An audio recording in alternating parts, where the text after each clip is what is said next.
Never seen a lame man walk, never heard a dumb man talk, never seen a blind man see. I promise you will change his name. Never seen a canceled debt, never seen all the poor get fed, never seen a prisoner set free. I promise you will change his name.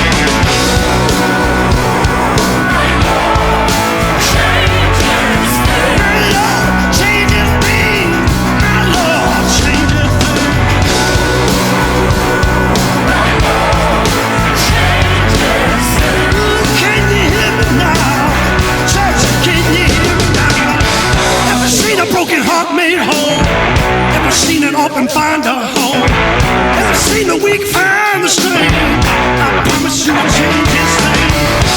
Never seen the sick get healed, never seen a mystery. Good evening, good afternoon, good night. No, wait, not good night.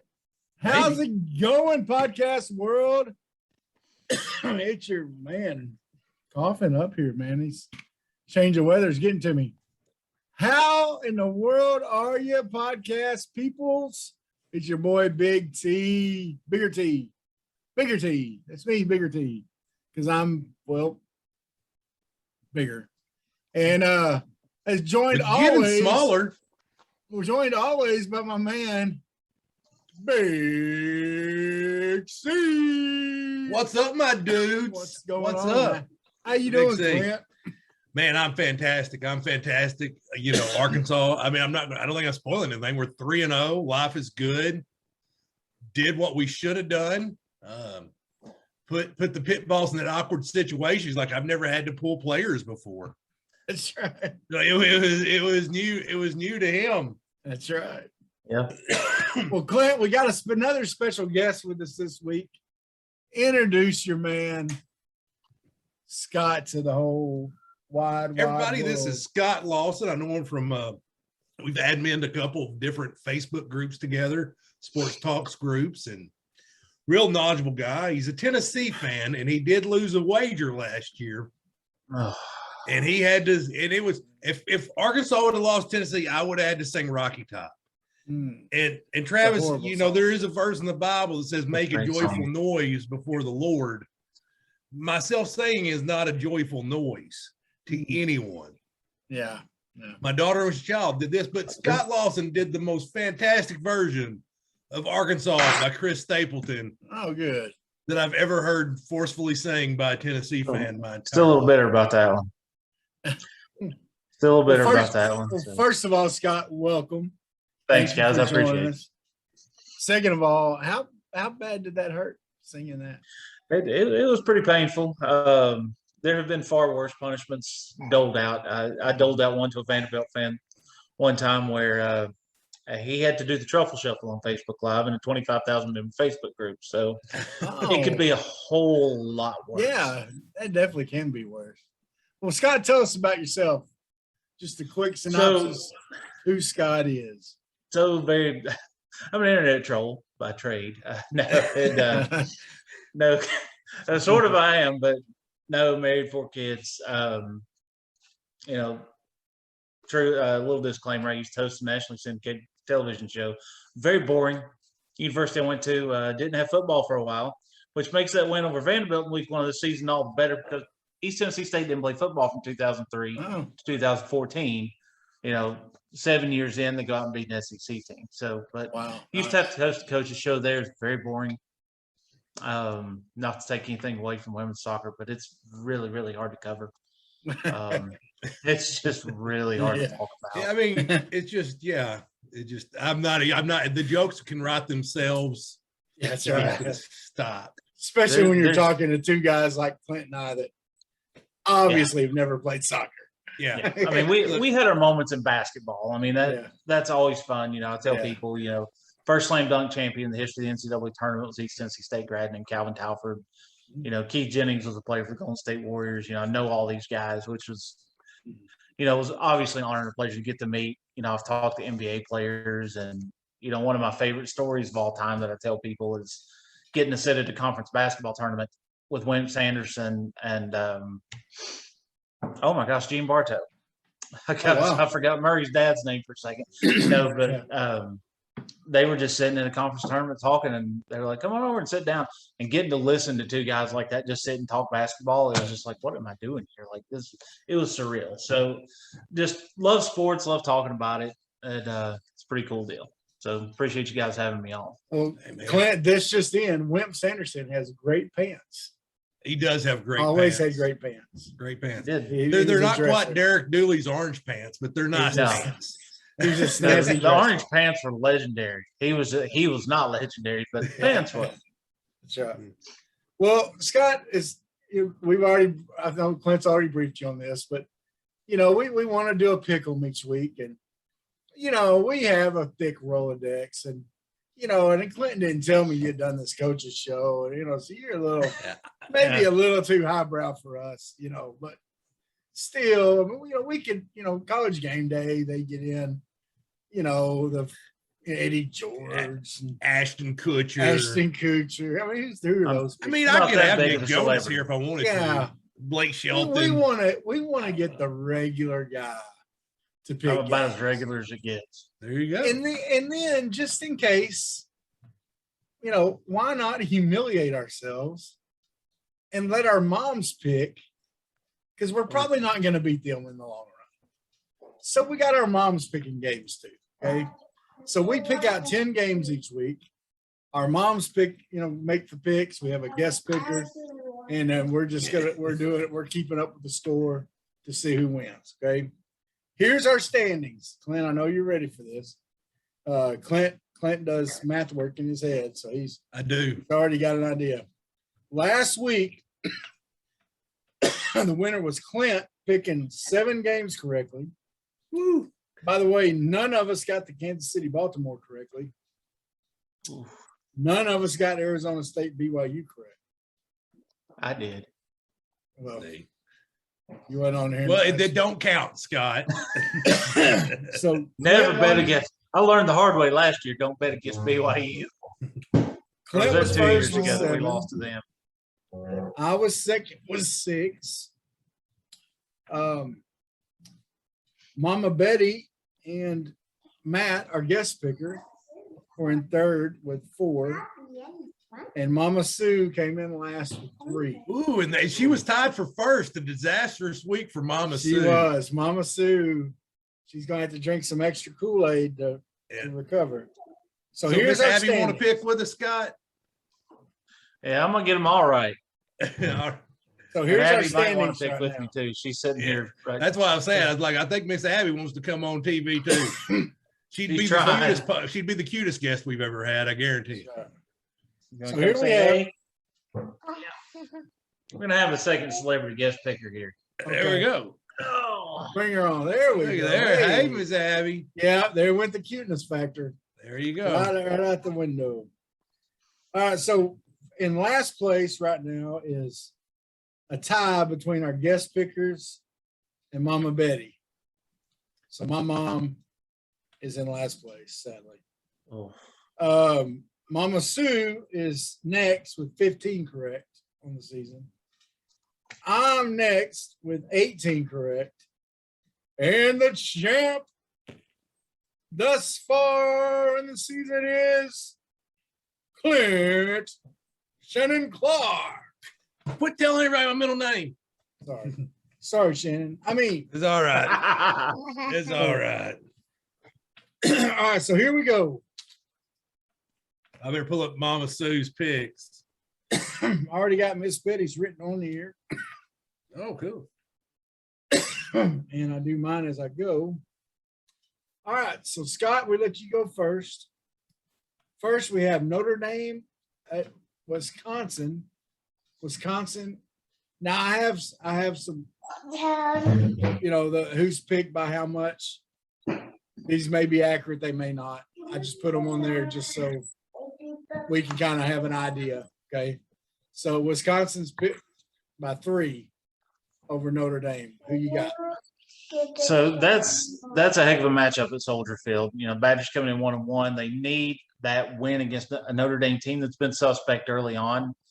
I'm going to take the Badgers in this. after this game, they've got a pretty favorable schedule from here on out. They don't have Ohio State this year, and they get Iowa at home in October for the Heartland. So give me the Badgers in this in a close one. Okay. Clint, what do you got?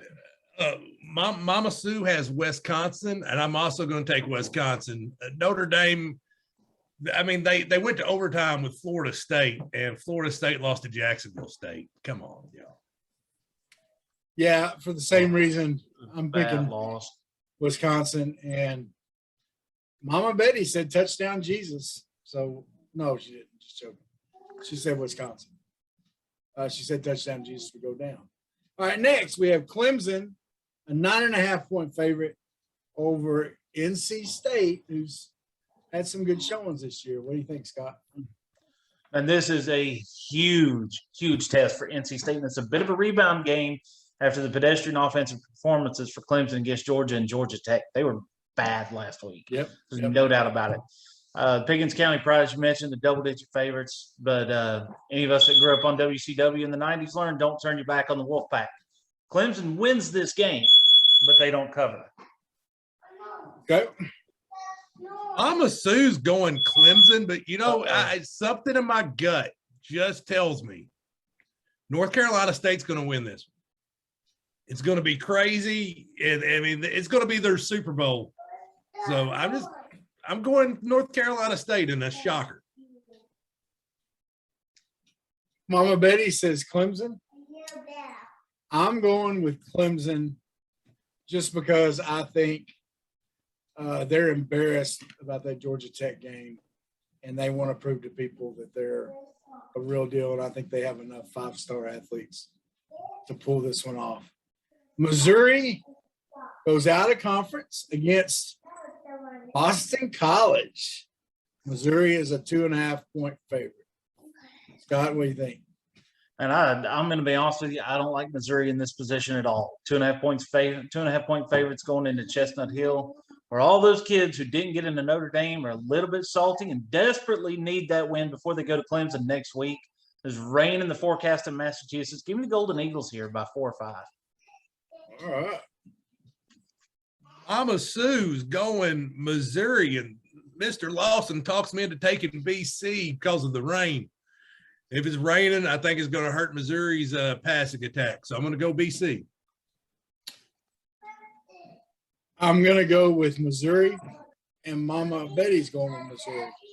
I'm going to say Missouri because I think with the short passing game, rain doesn't affect them too much unless they have a hard time holding on to the ball. It could affect. But that affects a running game anyway.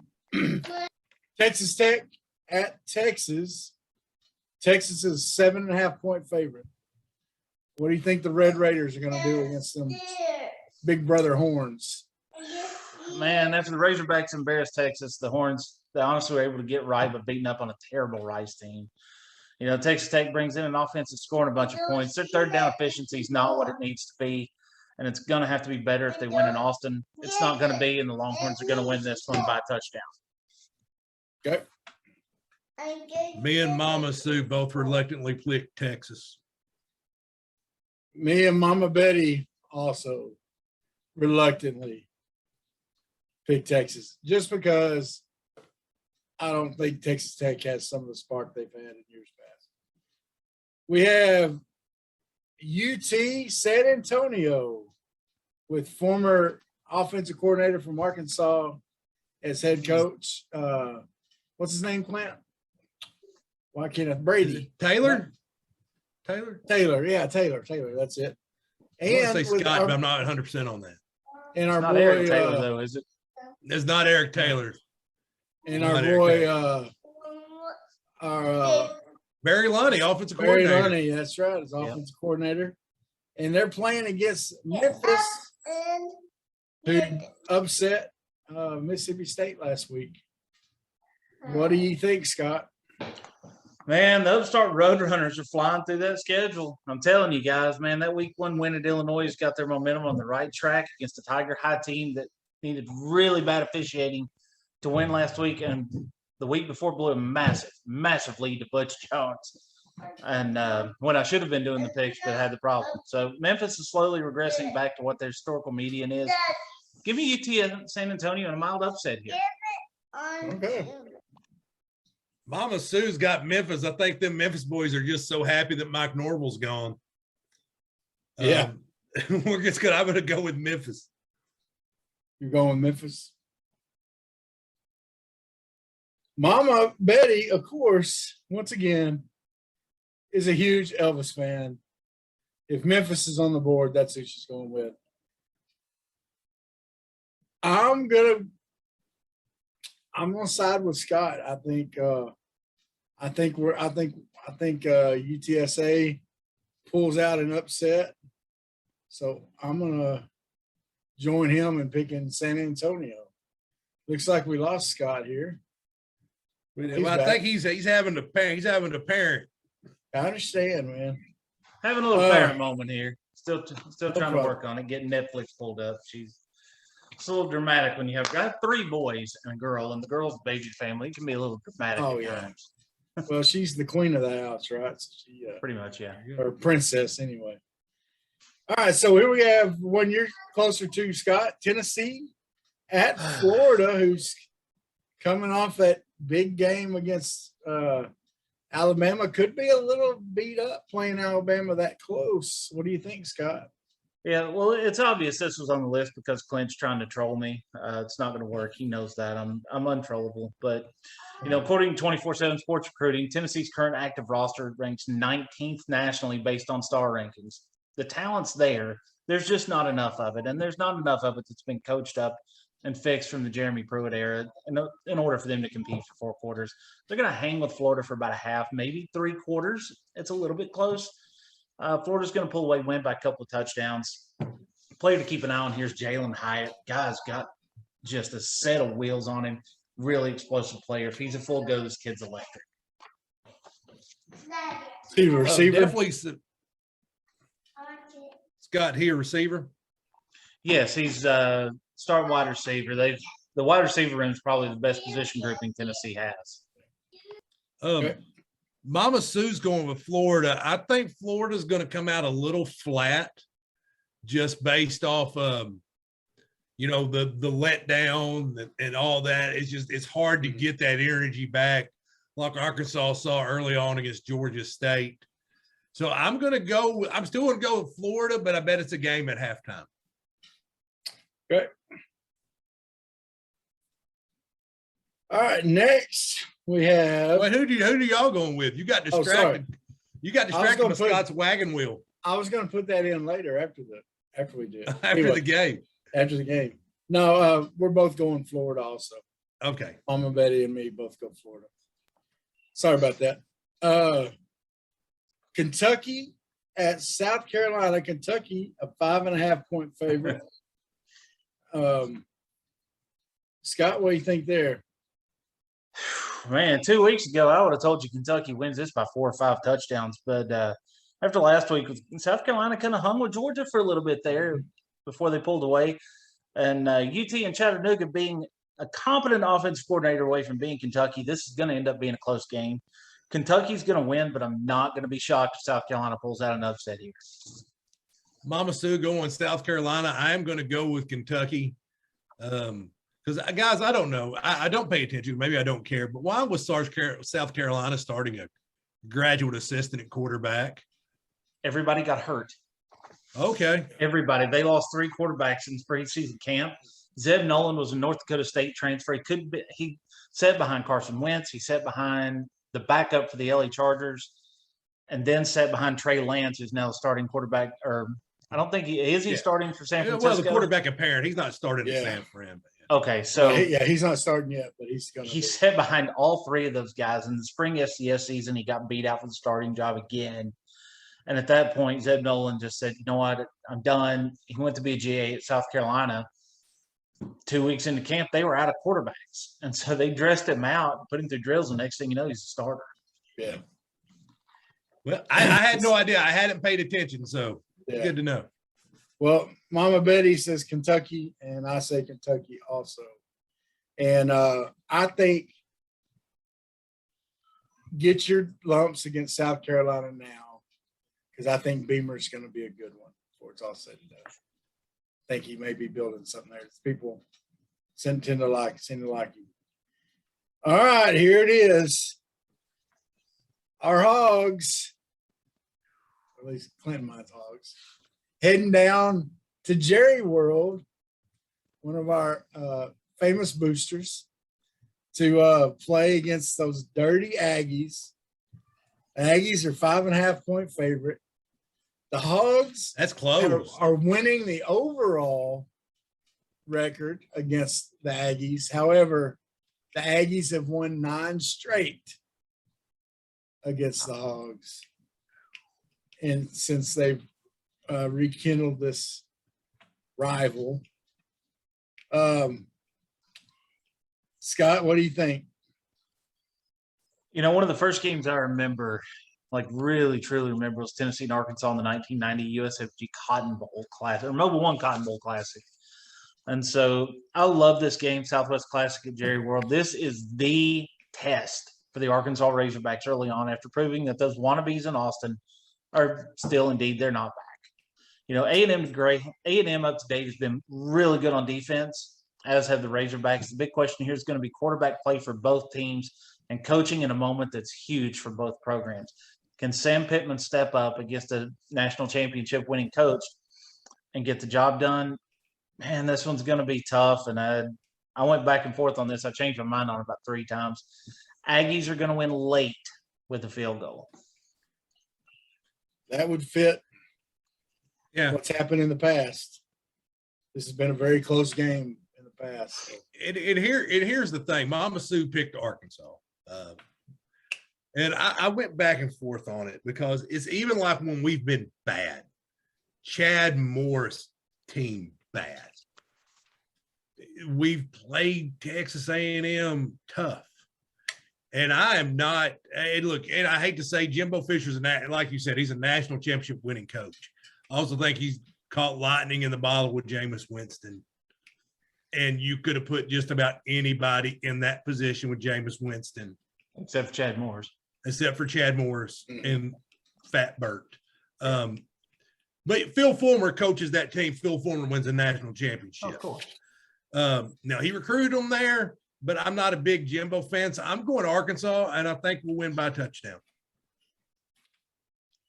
But it's going to be but it's not the most confident pick ever.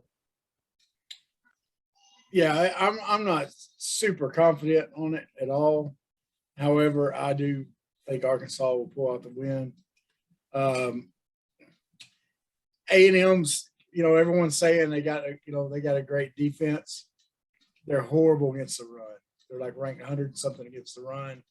They do have a decent pass defense against some not very good teams to guard the pass against. So I think our offense will do fine. I think our defense will end up being better than theirs in the long run. And I think we get the win. And I think Arkansas will be nuts for another week. All right, next, going to the NFL, we have Colts at the Titans. Are you a big Titans fan, Scott? I am, and this can be an interesting week for both teams coming in 1-1. Carson Wentz is looking questionable out. He has both of his ankles sprained. That guy gets hurt more than Mariota and Tua put together. Nobody's really shocked here that Carson Wentz is hurt again. No. He's been hurt since the preseason. So Titans also have their issues up front. 3 offensive starters have been out on the line due to injury, including Roger Saffold and Taylor Lewan, which is a huge, huge loss. We've yet to see A.J. Brown, Julio Jones, and Derrick Henry all hitting on all cylinders at the same time. But Titans win here. When it happens, it's going to be unbelievable because we saw what happened last week with just Julio and Derrick Henry getting going at the same time. Yeah. It was, Tannehill's 27-40, 340 yards. He didn't throw a touchdown pass. He had one taken away due to just horrible officiating. Mm-hmm. But, we saw what happened here. Titans are going to win this week. They're going to find their mojo, gets 2-1, take over in the AFC South in a really, really, really bad AFC South division this year. Well, Oh, I'm sorry. I got distracted. My phone started ringing. Give me 1 second. I've got to pick up Mama Sue's pick. Mama Sue picks the Titans. I also pick the Titans. I just think they're a better team. it's a clean sweep. Mama Betty picked the Titans once again because Elvis is from Tennessee. And, well, he's really from Mississippi. But anyway, she's cool. And I picked the Titans because I think Derrick Henry is just going to look at Wentz in pregame, and Wentz is going to break something just from him looking at him. So, yeah, Wentz is last man. And, I mean, I respect a lot about Wentz. I really connected with him with his faith and how outspoken he is, but there's just something about him. His line doesn't want to block for him. They have a good line in Indy. They're not blocking for him. And that's what happened at Philly, too. He had a good line there. They didn't want to block for him. But all of a sudden, the backup comes in. They're beast.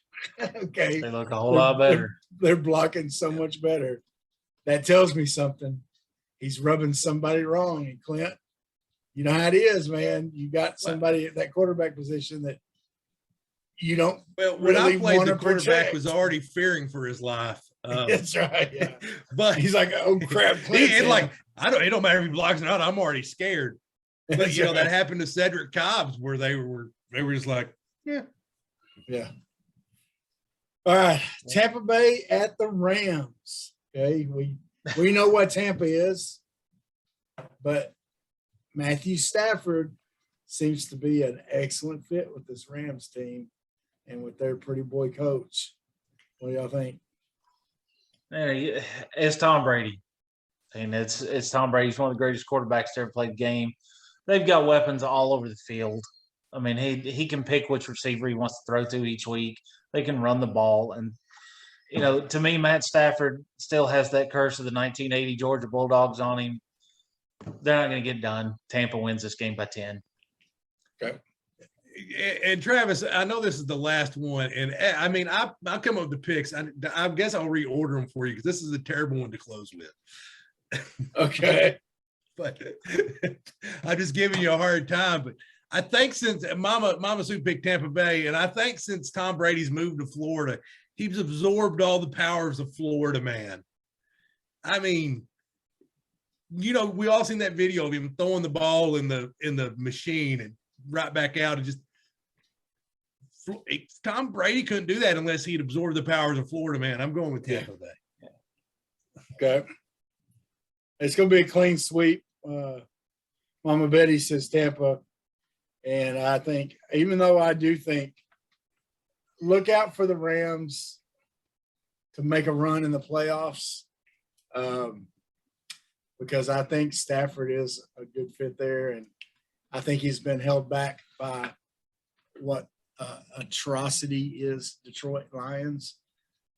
He's not going to win against the buzzsaw that is Tampa Bay. So, all right. Well, that's our picks. All right. I don't know. We'll see. We'll see. I do think Scott came at it with a lot more knowledge than their previous guest. That's right. He did, man. He had some concise knowledge there. He was ready to roll. Scott, man, we appreciate you big time jumping on here with us and classing up the joint a little bit. Yeah. I wouldn't say I'm classing up the joint, but I do appreciate you guys having me on. This joint, you're classing it up. Dude. You're classing it up. It doesn't. Of course, I'm not going to say it takes a lot. I'm gonna kick you off here after I ask this question because it pains me. How good did it feel to be on the other side of the sternover? Oh no! Wonderful. I can tell you a quick story about that. Little story time. Dude, I don't want to. Yeah. Okay. Well, listen. Listen. In my life, I'd never left the Tennessee game early, ever. I always stayed to the Tennessee band. Guess who plays Rocky Top? You're my kind of guy. Tennessee Waltz, and then they break up, and then it's over. Always stay to the end. When they fumbled, that was early. cold, and it was drizzling, and it was wet. And Arkansas had when we had to give it to Arkansas, that was it. I'm like, let's just go. I can't watch the end of this after everything we'd been through, beating Alabama again, and Florida and Georgia, and that really sloppy game we'd had that year with Auburn. Where we just played. T. Martin played like crap in that Auburn game that year, won 17-9. And I thought, this is how it's going to end. This is how we're going to blow it. And as we were walking out, I was sitting in section R row 28, seat 1. And we had gone down the steps and we're at the concourse. And I said, let's sit and watch this play and see what happens and see how much time's left. And I turned around and Sterner rolled out. And I was like, what the is he doing? And then he laid the ball on the ground. And guys, I'm telling you, as I'm sitting here looking at this thing in the rain, I can see it in my eyes now. That ball laid there for about 15 minutes before Billy Ratliff got to it. Yeah. No, it just sat there. Like anybody could have just walked out there and picked it up and ran it in and scored. And the whole stadium was 107,000 people because we hadn't decreased seating capacity yet. Everybody was screaming ball.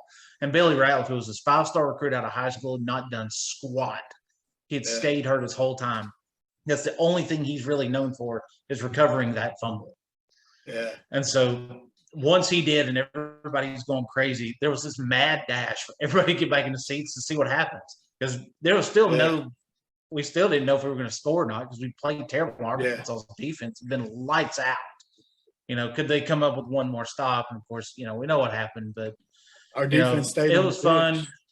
That one moment has had to carry me through the last 10 to 11 years, losing 3 in a row to Vanderbilt, the potential of losing 2 in a row to Kentucky this year. And that's, Tennessee's never lost 2 in a row to Kentucky in my life. I'm 42 years old. That's never happened. From 1979 to this year, we've never lost 2 straight to them. Do you feel like you got the right guy in place now with Heupel? Honestly, it's, the jury's out.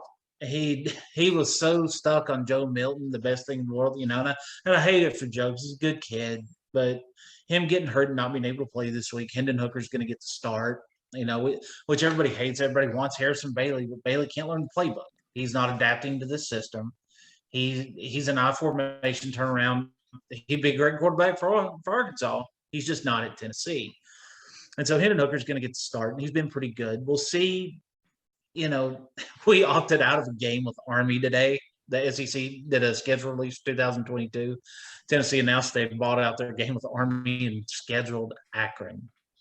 So that should tell you where Coach Heupel feels in the rebuild process. We need to log a win out of conference play to get to a bowl next year. So it's possible he's going to need time. Yeah, there's a lot of things that have to be fixed. We're at 71 scholarship players right now, not counting super seniors. Yeah. So there's a lot of things that have to be fixed, not just on the field, because the loss to Pittsburgh, everything that happened, 13 penalties, the 2 turnovers in their own area, what seemed like 40 overthrown passes for touchdowns in the first quarter, all of those things can be fixed through repetitions and film study and meetings. But until he just has more time, it's just going to take time and reps. And so we have to give him, it's going to take him more than 3 years to fix this. Yeah. Gotcha. Well, Scott, man, we appreciate you coming on here, and we'll let you know how you did. And all right. And we'll see how it goes, man. But thanks once again, and root on that ugly orange team. All right, Scott. Thanks, guys. Good luck this weekend. Take care. All right. See you guys. Go Vols. Bye. Oh. Hey. Him saying go Hogs almost made up for having to listen to the Stern over. I'm sorry about that. Yeah. Well, that, for him, he remembers that way. Yeah. It's nightmares for me. I was sitting at Patrick's house in Shreveport, Louisiana, watching it. His stepdad had cooked a huge feast on the grill. And we had some good cooking, man. But it ended with that. I was sick the rest of the time. All right, Clint. Yeah. Here we go. Yeah. Oh, yeah. I was talking to someone earlier, Clint, and was he cuter than me? No. Okay, thanks. Not at all. But things are just different right now with the Hogs the way they are. They are. You know, They it's really just are. like it's almost like we're sitting and waiting on Santa Claus to come and eat those cookies and drink that milk and leave my G.I. Joe aircraft carrier underneath the tree, which I'm still waiting on. Sorry, It's a weird. It's such a weird feeling because because it's we've been down for so long. I know, we're just not used to because it. me and Scott, I was comparing schools today. We were talking about Tennessee. They fired a really good football. They lost a really good football coach, and then they had they had Fulmer. Then it's been that down tick ever since then. And then you saw that with Arkansas, like we've even because they brought in Kiffin, who was supposed to be the great guy, and then Dooley, and we had the John L. Smith, the motorcycle wreck. Believe 3 Rose Bowl should have been the man. I mean, that seemed like a slam dunk home run hire. I mean, it really did. Out of nowhere, too. Yeah, because I mean, and you're like, oh my goodness, he went to 3 BCS games, and then they fire him, and we have Trevor Morris. Like, all right, he's on the up and up, and then it was just apparent that first spring practice, like you saw it, and this is what we plan to talk about. But I'm going down this train. But you talk about the first impressions of these coaching staffs. First impression, how do they hit you? Okay, you're ready to see this dynamic, explosive new offense that he's talked about. He's the Deshaun Watson. Thanks him for getting into the pros. I mean, all this. And your first impression, you watch that spring game, like, okay, it's the spring game and it's rainy. It's not very nice out. Could be okay.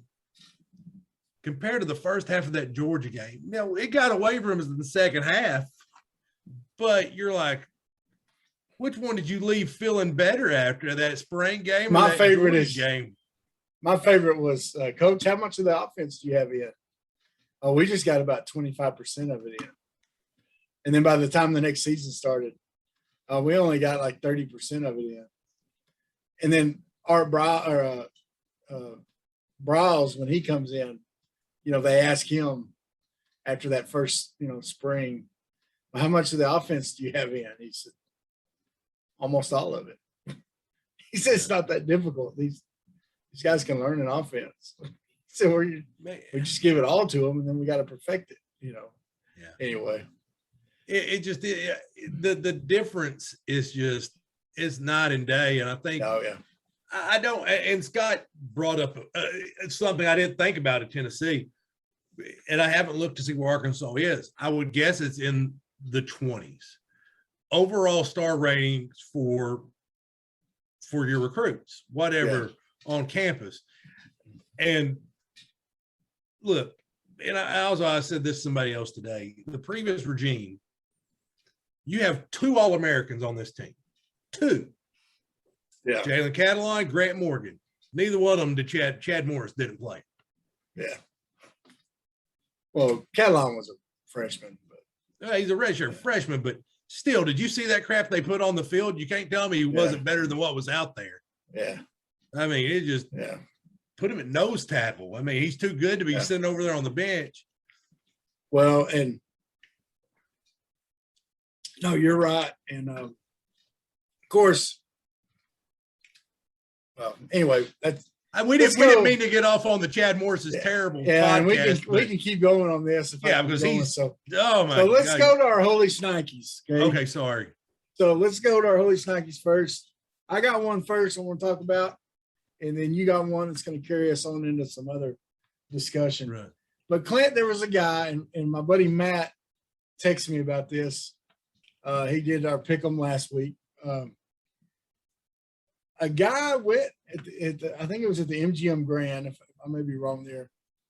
He made a bet. Okay. Yeah, you were telling me about this. On a parlay. A parlay is where you pick like a group of games, right? I guess I'm not a gambler, okay, but he picked all 16 of the NFL games for this week. Okay, all of them. And going into Monday night, he had 15 correct. It was a $25 bet. If he got Monday night game correct, did he get it right? He was going to win $726,959. See, I just want to know who he picked on a $25 bet. Because you told me this, and then you told me about this story, and then I don't know, did he had to pick Green Bay. He picked the Lions. Are you kidding me? He lost it picking the Lions. Wait, thanks, Jared Goff. Oh my goodness, Clint. He lost it on an upset pick. The Detroit Lions. He picked the Detroit Lions to beat the Green Bay Packers. What a terrible call to go with the Detroit Lions. But speaking, when you've got 15 correct and you lose it on that game, you got to think that guy was sitting there before that game like, I should have went with it. I wouldn't have felt good about it at all. Look, I know Aaron Rodgers has been ticked off all season or all off season, but he's not going to lose to the Lions. I mean, come on. The Lions? Anyway, that's a holy shnikes. Holy shnikes. Did you watch any of the Eli and Peyton broadcast? Yes. Did you hear Eli's story about sneaking into the bar and Brett Favre was there playing pool? No. Well, what he said, he went in and Brett Favre's over there playing pool and his buddy was texting him or something. His buddy basically refused to come in there. Yeah. Could have been texting because Eli wasn't around there. I mean, he was. Anyway, Eli's old enough that he probably was, when he was of age, didn't have a cell phone, even as rich as he was. But his buddy wouldn't come in there, so he had to go back out there. And Brett's like, dude, my uncle owned that place. If you had just asked me, I could have got y'all both in. It just them joking about that because of all the time for it to be the first time Eli Manning and Brett Favre to meet was when Eli Manning stuck into a bar. Yeah, so, that's right. Yeah. That's funny. But, man, but I was making a beautiful segue, and then you kept talking about, I was like, speaking of bad calls. Oh, sorry. Other than just picking, it's all right. The moment was here, and the moment's gone. Yeah. The officiating, it's bad.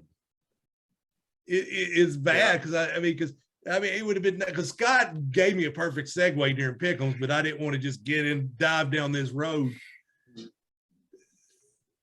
I was watching Boise State play Oklahoma State, and there was a questionable fumble. Boise State scooped it to score, and they blew it dead. And what are officials always told? Let it play through. They can review it. If he's down, we'll see it. So there was that. Then the beanbag and the official waving his hands. 2 players wearing number 4 for Memphis, missing that call, that targeting call against Auburn, that Auburn player on the goal line at Penn State. And they also screwed Penn State out of a down during that game. I mean, there was some bad officiating. That targeting call, Clint, I always feel for those guys that get kicked out for those targeting, especially the ones that it wasn't really a target. And that one, Catalan. And that one, that kid, man, was trying to make a big play, and he was just trying to stop the guy from getting. That's all you can do. What he did is all you can do to stop that runner right there. There was nothing else he could have done to stop that runner. I mean, the one on Catalan last year, I mean, Mark Curls, honestly, and he was the official for the Arkansas-Florida game when Petrino was there. He was if I ever see him reffing a game, I just assume Arkansas is going to lose because he's going to. I think he was the one doing the Mississippi State, Tennessee, or Memphis game. I mean, because on that one, on like I may be Catalans, wrong there, but turned his back hit him. He didn't even hit him with the head. It's like there's 2 in that Texas game that weren't called, 2 targetings on Arkansas. I guess the universe felt like they owed us 2. But so the one on Hayden Henry, for example, that wasn't a malicious. He was trying to make a football play and their heads collide. He didn't hit him with the top of his head. He did it. And then there's one on the goal line, which was just a straight up spear, and that guy should have been kicked out of the game. yeah. I mean, that number 45, I don't know what his name is, but yeah, I mean, it was a bad hit, but it's just the way the targeting is being enforced is ruining college football. Yeah. It really is. How to fix it, Well, I don't know. KJ Jefferson got hit one time when he was running, got hit face to face. Yeah. And I don't know, I think I sent y'all a message on Marco Polo. I said, KJ's rattled right now. Because he got his head rattled, man. He got his bell rung. And they didn't call a thing there. And it was literally head-to-head contact. Now, honestly, I think they were right to not call it because the guy didn't maliciously do it. But if you're going to call one, that was one you call. The call was meant to protect players that were defenseless going over the middle of the field from somebody lowering their head and knocking them out. Yeah. That's what the rule was meant to protect. And quarterbacks, they protect the quarterbacks in the pocket. I mean, from being speared. And it's just not being enforced like, oh, I'm trying to protect this. It's kind of, and you had mentioned about maybe going to like a flagrant foul system similar to what they do in the NBA. NBA, yeah. But I mean, man, they've got to look at that in the offseason because Pittman was even talking about how Ole Miss got several against Louisville. So, well, I think Clint, one of the problems is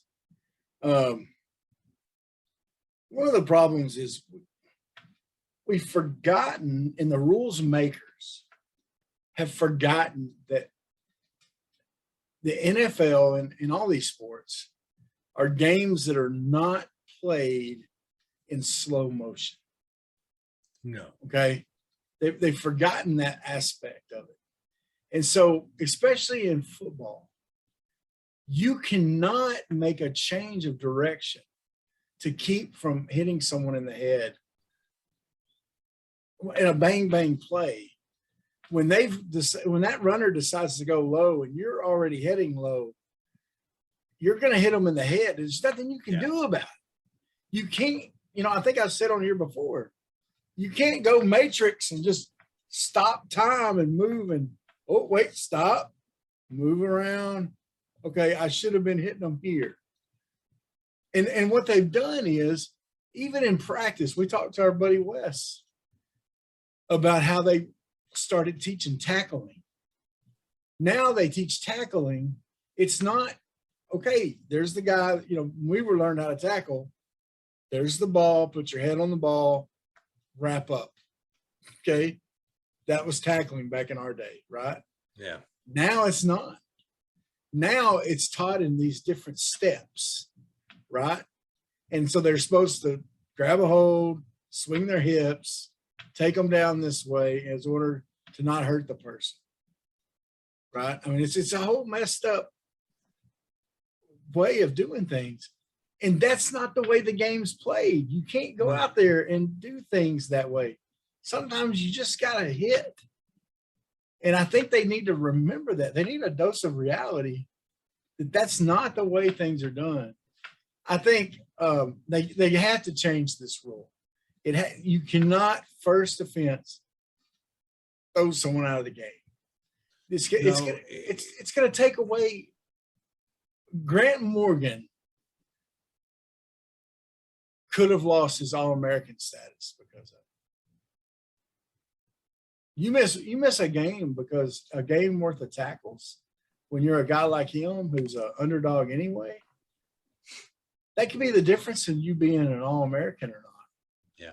Think I about don't, that. I don't think it will. I mean, you're right. It could. But I mean, crap. I mean, that the Texas game, how many tackles would Bumper Pool have had if he could have played the first half? He finished with 14. I mean, just Yeah. Well, I mean, anyway. well, let's say if they was to call it on a, like say if it was a guy that, it's going to be on defensive guys mostly, but say if there's something like that happened to a running back who's going for a rushing record, one game out, you forget your rushing record. You're done. It needs fixed, and it needs fixed immediately. If there was ever a case for changing something mid-season, it's this. Yeah. So I agree totally. Totally agree. Now, Clint, let's look forward. Going down to Jerry's World. Big week. It's a big week. They're ranked. We're ranked. They're A&M, people don't understand, I think, sometimes.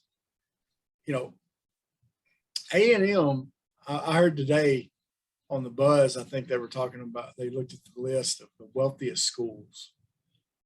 It's Texas, number one, at like 230 million. And it's A&M number two at 213 million. Yeah. And then Ohio State. Okay. That's why A&M can get big time recruits. Well, and A&M is the closest school major SEC Power 5 university to Houston. It's about an hour and a half. About an hour and a half from Houston, Galveston area. So obviously a lot of oil money down there. A lot of oil money down there. Yeah. Man, and here's what people don't understand. That oil money is different than Walmart money. Yeah. Because Walmart money, even though Sam Walton's been around a long time, Walmart money and Tyson money, that's new money. If your family's only had it for 40 or 50 years, that's new money. Okay. Old money is these old guys who they've been getting oil off their land and pumping money into their bank accounts since their great grandpa bought the land and found the oil on it. Okay. And those guys have money, that you see it on in movies and stuff like that. They're the ones funding, who are the people funding movies in Hollywood? It's oil tycoons in Texas and oil tycoons in the Middle East. Yeah. That's who, if you've ever watched Entourage, you learned that, right? That's the people. That's the people with the big money that can do with it whatever they want to. And here's the thing, and I mentioned earlier, I'm not a big fan of Jimbo because I'm not. But A&M obviously is. They pay him a ridiculous sum of money. He's the second highest paid coach in the SEC, Travis.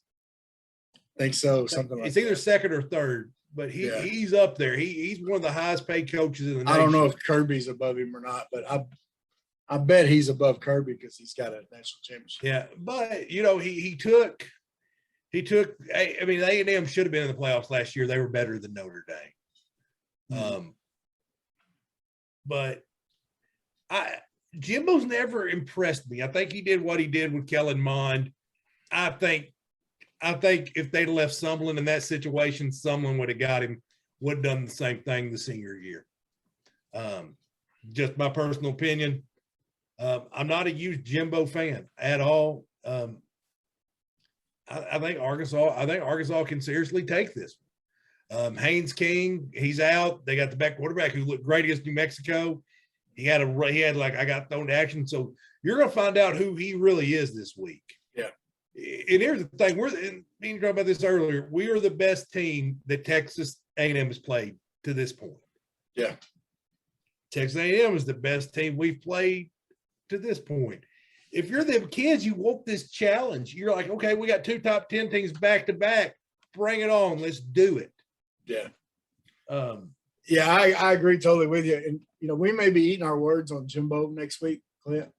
Yeah, I may be. But I agree with you. I think A&M, I think you would have to be a pretty bad coach to not do pretty well at A&M, considering what I said earlier, $213 million a year or whatever it is.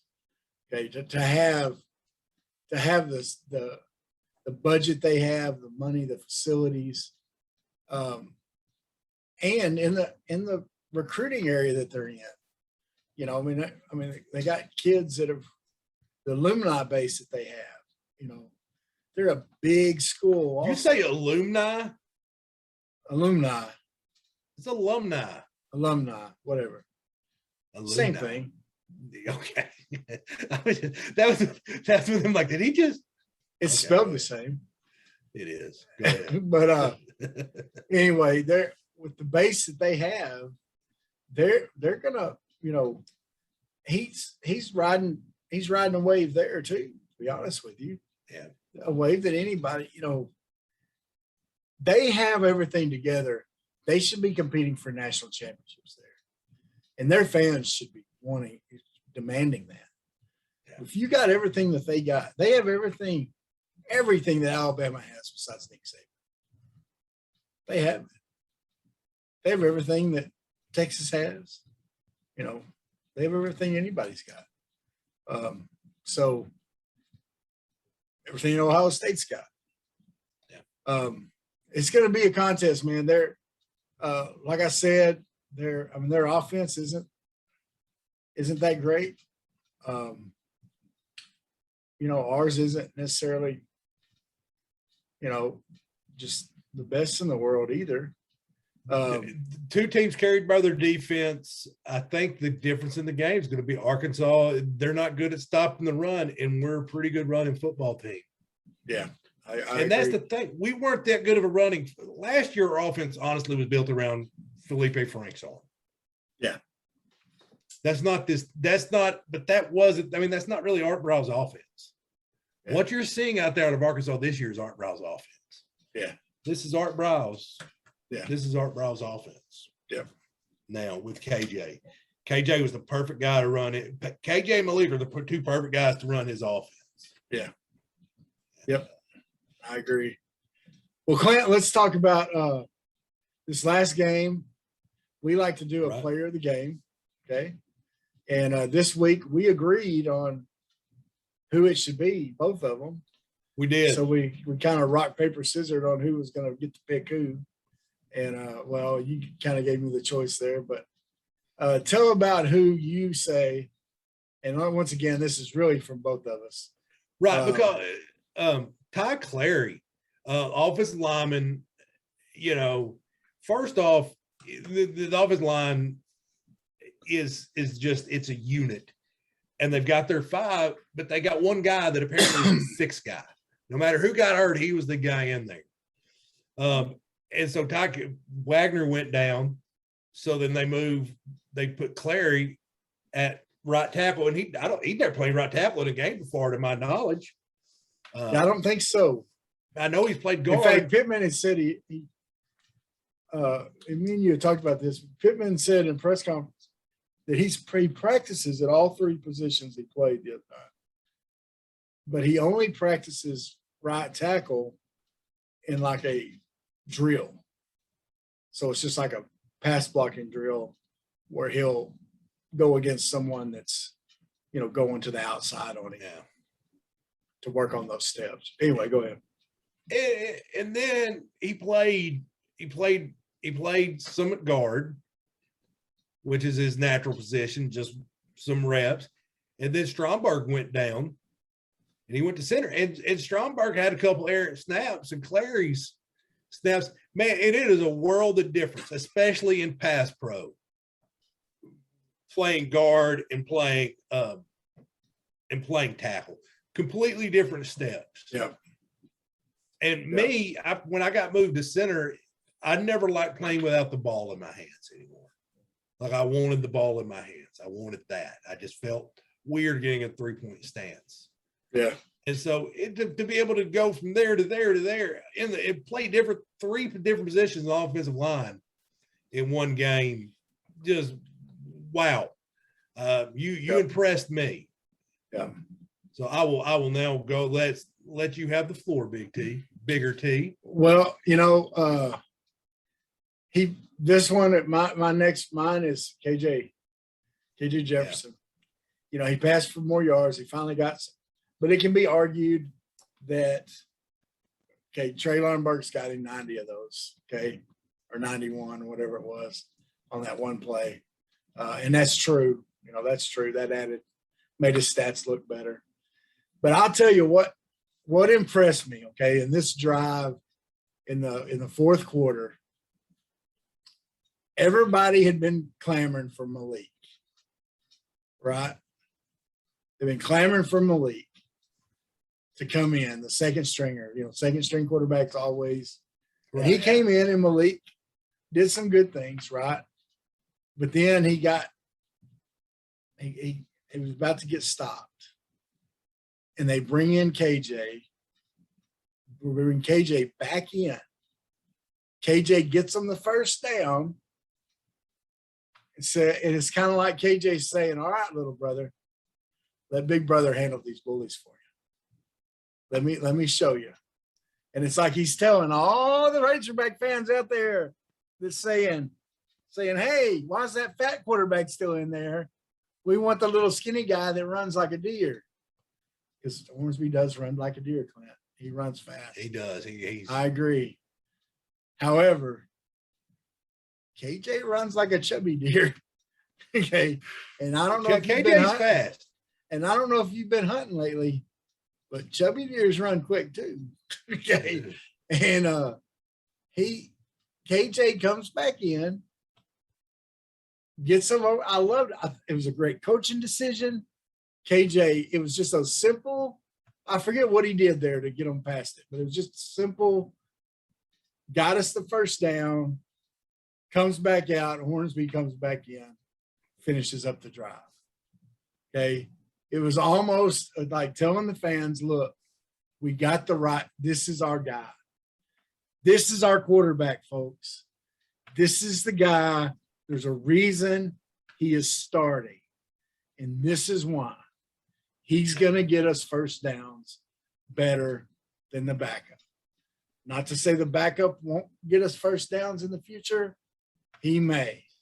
But right now, KJ's our guy.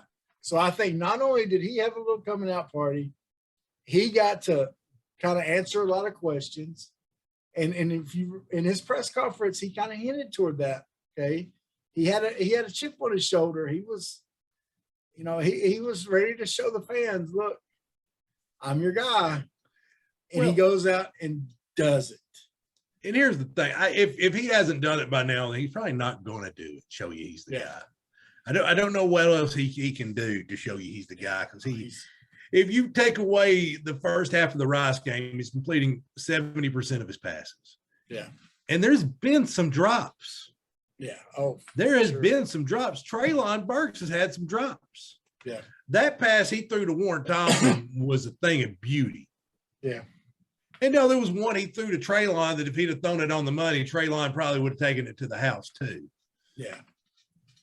But here's the thing. He's not forcing it to the star. He's finding who's open. I mean, he's finding Tyson Morris. He's finding Kern. He's throwing to the backside. He is distributing the ball. Yep. He's playing about as good as any quarterback in the SEC can play, especially in this offense. He adds another dimension. Is there another quarterback in the SEC that's going to scare you running the ball like KJ? No. There's not. I mean, there's some good runners. Corral, he's a great runner. He's probably going to be your first team. But he doesn't scare me like KJ does. There's no more 6'4", 240 going downhill. No. And he is on. And people, he is making his sixth start. That's right. Yep. Sixth start against Texas A&M. Yeah.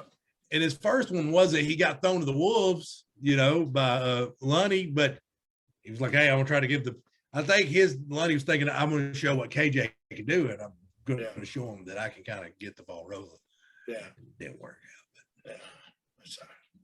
Lunny will be back someday. Anyway, no, I agree with you, man. I think both of those guys, Ty Clary, and we're going to need Ty this week. He may have there's more than a likely chance he's going to start at center with Stromberg. Looks like he's going to be out. Wagner looks like he's going to be out. So we'll have a backup at right tackle also. So we're gonna need those guys. But here's the deal, Clint. I feel good because they've been rotating those offensive linemen anyway this year. They've been getting the backup some time in every game. Yeah. I look up and there's guys, and not just the ones that got in last game because it was a bigger win.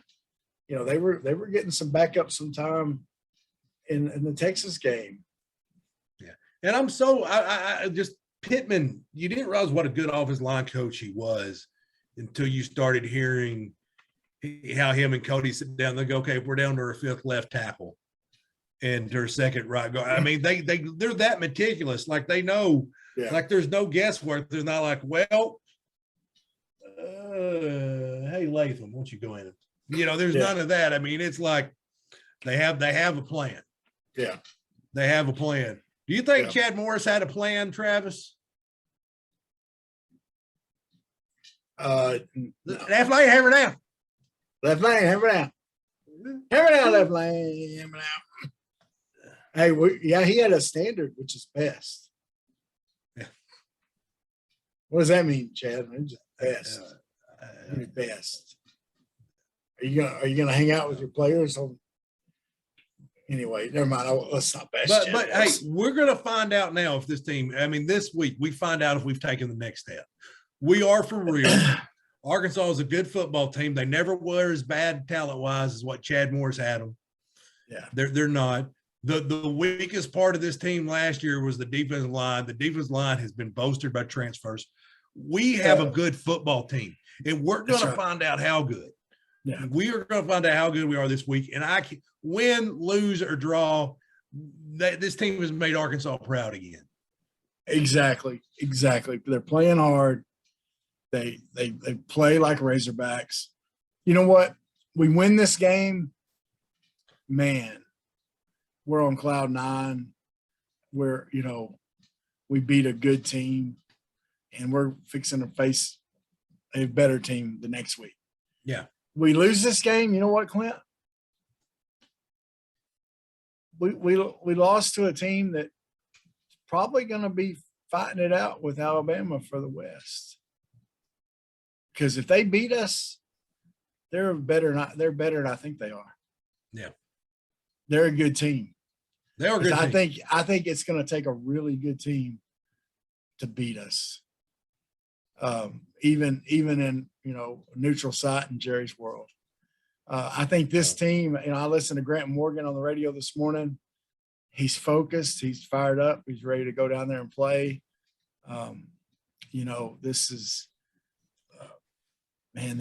these guys are ready. And so I'm excited about that. Well, Clint, we could talk about this stuff all day, man. But we could, man. And we may be. We're not. Even if Arkansas loses, we're not going to be eating our words because we've admitted that A&M's good. I just think Arkansas. I think Arkansas is just this team's special. Yeah, it's fun to watch. It's like I said, man. This is just everything's just better right now. Everything's just good, and I love it. So. Let's keep it up, Hogs. Let's keep rooting them on. We got big game this week. Here we go. Listen, thank y'all for listening. Thank you for watching. If you're watching, if you're listening, on Apple Podcasts or Spotify. If you didn't know we were there, we are there. Go check it out. We're everywhere. Share this with people, okay? Let people know.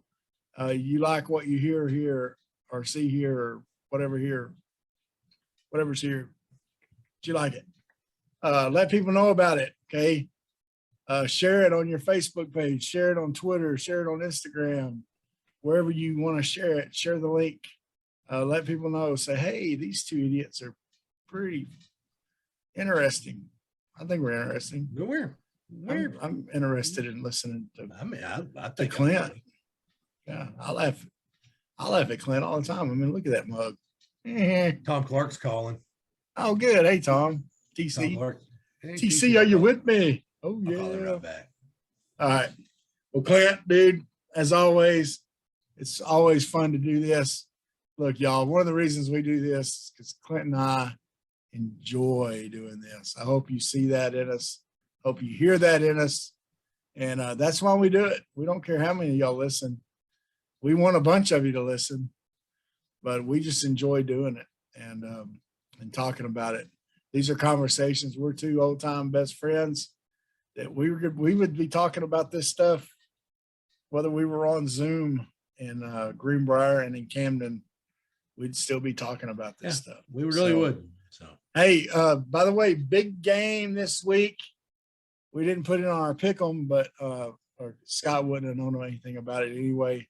But OBU's playing Harding this week. That's going to be a big game. Ooh, Battle the Ravine.